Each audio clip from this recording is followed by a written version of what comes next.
Hi, it's Pastor Andy. Welcome to the Monday discipleship video for this week. And as I mentioned in yesterday's message, the list of names that are in Romans 16 are the longest set of names that Paul includes in any of his letters. And it is possible that he had met all of them, but it's more likely that he had just met some personally, but he'd heard the testimony about others or about the service that they were giving in some way. But we know very specifically that for Aquila and Priscilla, that idea was different. Now, as I go through this short video, I'm going to use Aquila and Priscilla or Prisca and Aquila or any variation of those. They are the same people. Prisca was an abbreviated portion, just like Andy is for Andrew. And I might list Prisca first because oftentimes, 4 out of 6 times in the Bible, her name is listed before her husband's name in this. But what we know about these two people is that they were tent makers by trade. We find that in Acts 18:3, just as Paul was a tent maker.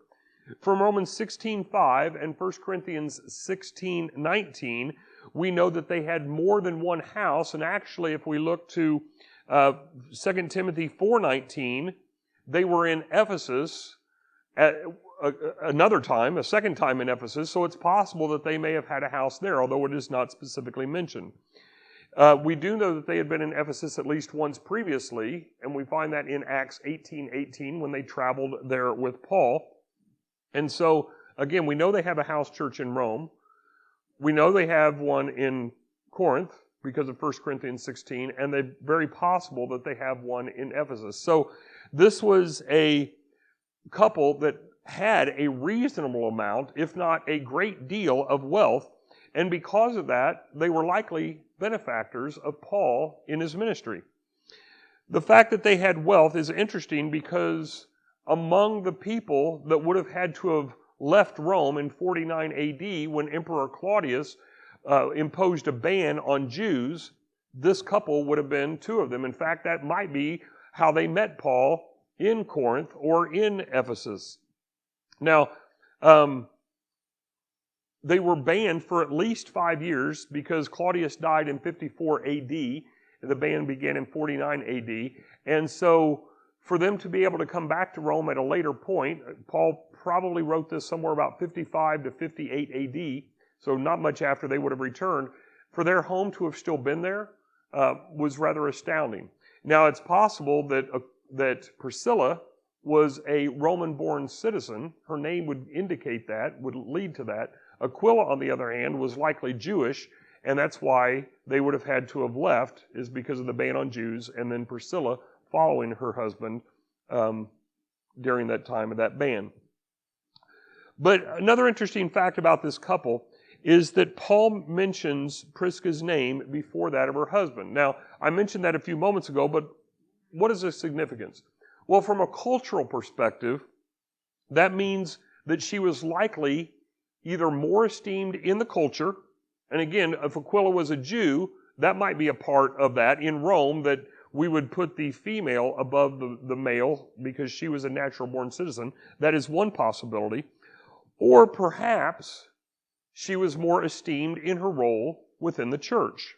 Now, again, we can't know for certain, but Paul was always very intentional with the words that he used. And as I mentioned a few moments ago, he usually made her name the prominent one, the first one when discussing this couple. In the latter verses of Acts 18, we are also told that Priscilla and Aquila helped to teach Apollos in the fullness of the gospel, again, with that order. Now, Paul spoke well of Apollos generally. We see that in 1 Corinthians 3:6 and also in 1 Corinthians 16:12. And here we have him being taught by this couple, with Priscilla being mentioned first. So we have to ask, was Prisca, the primary teacher of this man of God who was out serving, not only alongside Paul, maybe a little bit, but separate from Paul and helping people to understand Christ? So just these few little bits and pieces that I mentioned show that Paul had several interactions with this couple. But the words that we need to focus on the most is the fact that they risked their necks for him. I talked about this a little bit in the sermon yesterday, but I want to give a little bit more of a idea of where this could have happened, when this could have happened. Now, as I mentioned yesterday, some might say that in today's world, well, they really stuck their neck out on that one, or whatever it is. But in that day and age, that was not a metaphor. If somebody said they stuck their neck out for you, it meant that they literally were willing to be beheaded, which was a normal means of execution in that day. And that's precisely what Paul is meaning in this case, is that they were willing to be decapitated on his benefit.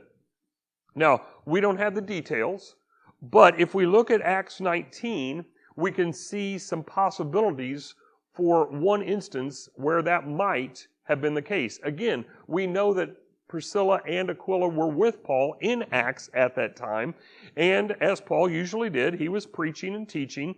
Acts 19:11 reads this: God was doing extraordinary miracles by the hands of Paul. His ministry was causing an uproar. In fact, verse 40 of Acts 19:40 says it was a near riot that happened. The street mob was out there shouting to their goddess, Artemis, who had a major temple up on the hill and had divinely chosen Ephesus according to the town residents. So we also know that Paul left there soon after this riot. On the very next, right after this story, we find him preparing to leave. But again, Priscilla and Aquila were in Ephesus at this time during this near mob when they were trying to get to Paul. And who knows what they would have done with Paul? Perhaps their placement, perhaps their influence, perhaps something that they did kept Paul from dying and actually put their lives at risk in that moment as well. Now, these few details that I've shared are far more than we have of any other couple or any other person name that is mentioned in Romans 16, at least in this section. But it doesn't tell us the whole story of who this couple is. We simply don't know any more on this couple than what Scripture has told us. But we do know from this that Paul valued them very highly, and they valued Paul. This friendship was critical. It was important to each person in this group. Priscilla and Aquila being one part of that, and Paul and his other companions certainly being another part. Now, again, God brings people together to do His ministry, to serve Him in various ways, and this trio was used for His glory and for the growth of His kingdom. And the encouragement for us today is that we are not to be lone rangers in ministry. We should also value that type of friendship that these had, and we should use those friendships ultimately, not for our own joy and entertainment, but ultimately for the glory of God.